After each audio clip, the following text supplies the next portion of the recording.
So what do you do when you and your buddy are running through Dark Souls 3 in 2019 with bow builds, and Pincognito invades you? Oh. Nod to the path. Yo. So me and Wellington MD were running through Dark Souls 3 with these bow and arrow twinks, and we were having a pretty interesting time of it with other invaders, and by interesting I mean we made everyone who invaded us either Black Crystal or just kind of fall apart against two bows. Now granted, one guy with a bow and arrow is manageable, two of them is annoying and frustrating, and I get it, but hey, fun builds, 2019, game's getting old, we were goofing around.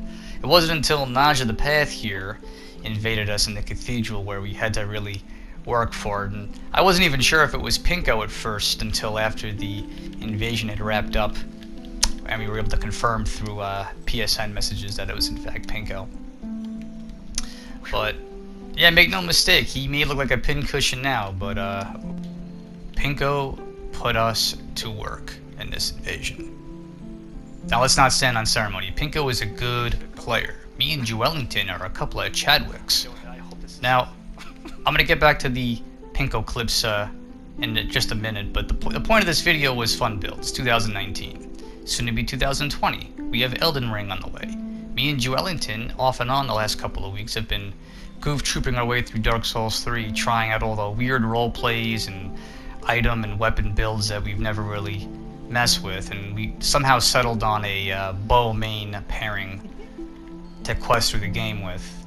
Now, both of us have a main bow and a compound backup bow, which is for, you know, PvP, because you got to get those sick roll attacks. And compact bow, White Branch, I think, bow from the DLC, and the short bow are good for that. The other bows don't have that roll attack feature.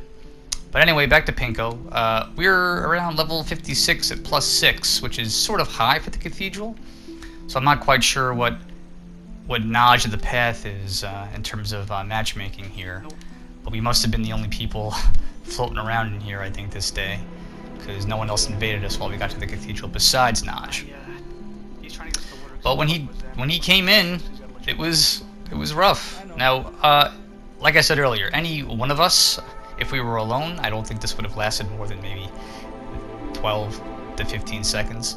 But two people with bows is like two people with sorceries or spells. It's difficult, okay? And bows have a little bit of an advantage there with just the speed shots. Now I know what Pinko's doing here with the water. I invaded here a lot myself, so I know, you know, he's got probably electric resins on his weapons. I think Naj is a latent faith build, if I'm not mistaken, or I actually don't remember. I just know that it's Pinko, and we were on guard. Okay, so at this point we're at a bit of a stalemate. A blue sentinel came in earlier and died off screen, and another one arrives here at the moment. And you'll see that Pinko is rolling through the swamp at the notification. And you can hear us talking in the background. I actually tell Joel to send the blue home and remove his way of the blue, because I don't want to create a situation where Pinko was going to back off and expect a gang team to move through. Even though we are more or less facilitating the role of a gang party at the moment, even though there's just two of us. But we're not progressing to the level. My justification for it was that I could always play through Cathedral of the Deep. I've played through Cathedral of the Deep countless times over countless character hours since 2016. I don't get to fight Pinko too often, so for us this was a challenge. Can two bows beat a good U2 player? I mean, a good Dark Souls player. Can two bows pull it off?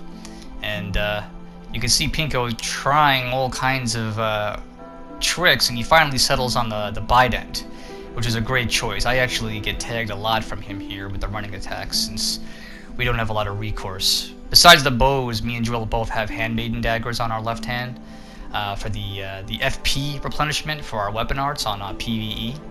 But me trying to be clever, I also have an offhand parrying dagger, which was against the rules, but Joelinton didn't notice during the invasion. So while he's watching now, yes, Joelinton, I did break the rules a little bit, and I pulled out a parrying dagger. But it didn't matter, because Pinko was better than me, and didn't go for it, and all I did was take more damage trying to parry him. So it didn't matter, but I did try, and I failed. And And this is one of those situations where we were committed. You know, after I ran out of Estus, I started using my Sig Brows, the Sieg Brows, whatever they're called, the drinks that you can get from Sigurd that give you some health back with some, I think, gives you some boosts to your resistances. I never really looked exactly at the subsequent values on those items, but it's good for backup health. And at some point, I think Pinko was more or less committed to the endeavor as well, because he used some himself, and I think at some point one of us maybe even relied on the blessings. Now, truth be told, this footage is actually kind of old. This happened about 2 weeks ago, but I haven't had time to put the clip together. Originally, I was just going to put up a PvP clip of us fighting Pinko, but the idea germinated in my head that because it would be a good opportunity to talk about, you know, fun builds, because this is what we were doing. We weren't really 100% serious with taking these characters to Soul Cinder with bows. We were pretty much just seeing how far we could go through the game with bows. And let me tell you, when you beat Wolnir with a bow and arrow, it's kind of a message saying that maybe you're too good at Dark Souls 3 PvE, and maybe you should play more Sekiro. But anyway, I'm cutting down the clip a lot. This invasion clocked close to maybe 25 minutes. Just a war of attrition, our bows against Pinko's PvP prowess. And me and Joel are under no delusions here. He is a better player than both of us, but combined with what we're doing, we were able to prolong this perhaps longer than intended. And what's interesting about the fun build idea is, as someone who watches Pinko invade a lot, I've seen him dismantle countless internet builds that you see on Reddit and what's popular. And good players will do that. They'll just know the tricks, the ins and outs. But when someone does some gonzo stuff, like me and Joellington, and decide to play through the game with a bow and arrow, it's interesting how that can change the dynamic up, and that's really the point of the video. Do fun builds. Be silly. The game's getting older. Don't just decide, okay, I'm burned out, I'm done. Try to reinvent yourself. Be Madonna. Be James Bond. New James Bond's gonna be a black lady, apparently. So if James Bond can change, then why can't you? Do something silly. Do a build with 2 whips. One in both hands. I don't know. Just think of something, okay? The game's fun. It can still be fun.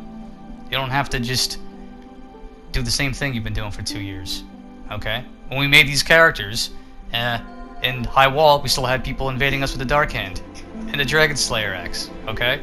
So, you know, try something new.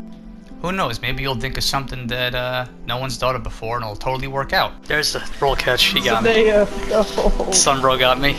I'm just happy the Sunbro got me and not the tryhard.